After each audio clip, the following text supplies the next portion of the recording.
Fill your basket with nutritious items using MyPlate as your guide.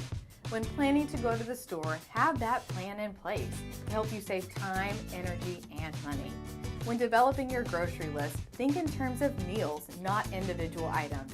A favorite resource that I like to use for college students is the Fork Friendly website, which helps save time and money and is a great tool when in the grocery store.